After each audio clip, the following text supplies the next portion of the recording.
Hi, I'm Dr. Claudia Kim. Today I'd like to talk to you guys about what I like to say is or call diaper butt syndrome or droopy butt syndrome and how that relates to butt augmentation. This phenomenon that we're seeing with a lot of the GLP-1 and the weight loss medication is that people are losing a significant amount of weight. Think about the typical surgeries that address skin laxity after massive weight loss, which is like the tummy tuck and the breast lift, the arm lifts, and etc. But a lot of the times we don't remember to treat that the body is a complete unit. And a lot of the times people start to notice that they're sagging in the rear end area, or what I call the diaper butt syndrome, where there's all this skin that's sagging on the rear end. Now, there are some situations, and depending on the person and what kind of sagging that they have, there's different approaches to addressing this issue. So if you have, let's say, just a little bit of sagging, right, and the skin hasn't expanded and shrunk down to a certain degree, you can fill it up with fat grafting, or the typical Brazilian butt lift, or BBL. Now, what happens if you have a significant amount of skin sagging, right? So no matter how much you fill up something that has been stretched out a significant amount, it's gonna look funny. Or if you have, let's say, not enough fat, you're trying to fill in a space that is quite large, and you may not have the ideal result from just fat grafting alone. So a lot of the times, depending on the person, we have to address the front and the back. And so what we call is a posterior lift, or sometimes a belt lipectomy, which is pretty much a tummy tuck that goes all the way around from the front to the back.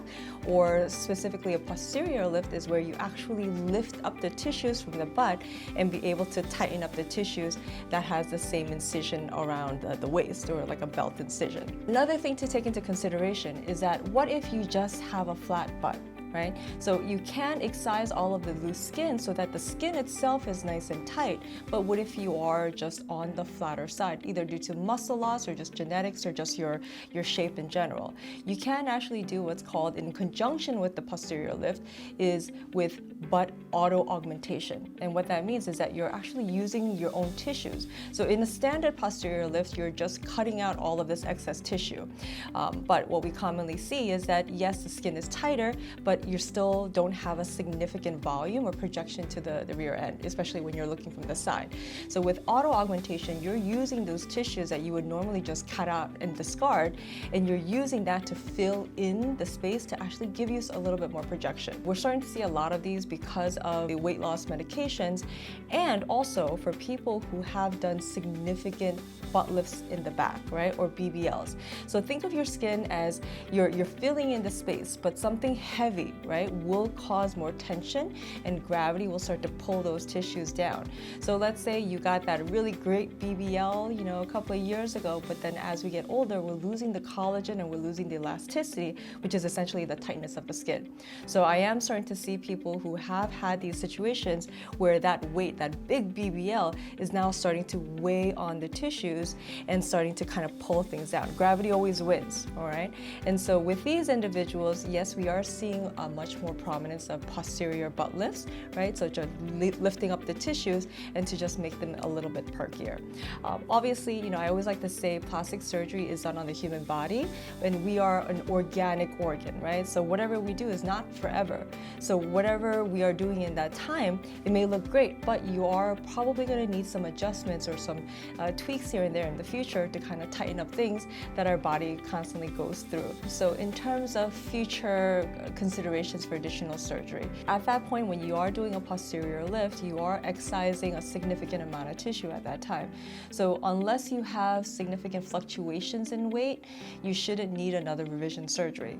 But again, if your body is going through ups and downs where the weight is fluctuating, it expands, it shrinks, expands and shrinks. So in situations like that, it is possible that you may need some additional revision surgeries, but hopefully you don't if you're maintaining a stable, healthy lifestyle with diet and nutrition. Another question that I get asked very frequently with the use of the GLPs and the semaglutides is that when can I perform surgery, right? So ideally, I do like to make sure that you have maintained or you've reached your ideal body size and then have maintained it for 6 months. Because obviously, I just want to make sure that you have, established your daily activity or your daily lifestyle to reflect this new self, right? So just because you lost all of this weight, if you just reach that weight, I want to make sure that you have maintained it and you can stay at that weight so that after we do surgery, you're not yo-yoing up and down with the weight gains or the weight losses. You do have to hold your medications for 2 weeks prior to surgery, mainly because of an anesthesia aspect, is because the way that these medications work is that it's slowing down your gastric emptying, or the speed at which your stomach empties. That's why you tend to feel fuller, quicker, and you're not as hungry because your stomach is fuller. So how that affects anesthesia is that, let's say you are going under anesthesia and the anesthesiologist is putting you to sleep. If you have something in your stomach, God forbid, you vomit, and that all that food and stuff that should have been digested long before may actually come up and get into your lungs, which is a big dangerous no-no.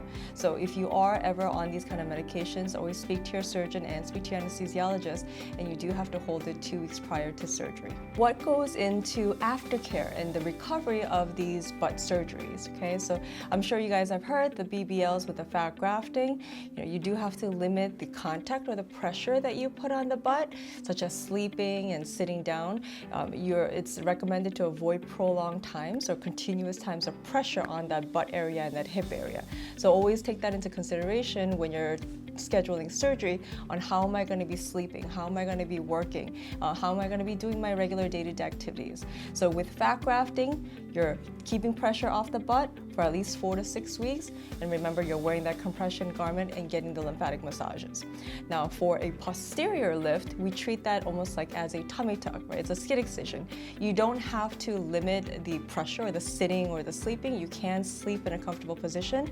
However, it is recommended to sleep on your stomach just because you want that incision to not be under tension, because the incision, if you think about it, is going all the way almost like a thong line, and so you want to make sure that it's nice and flat so you don't put pressure and tension on the wound, and so that the incision heals as nice as possible.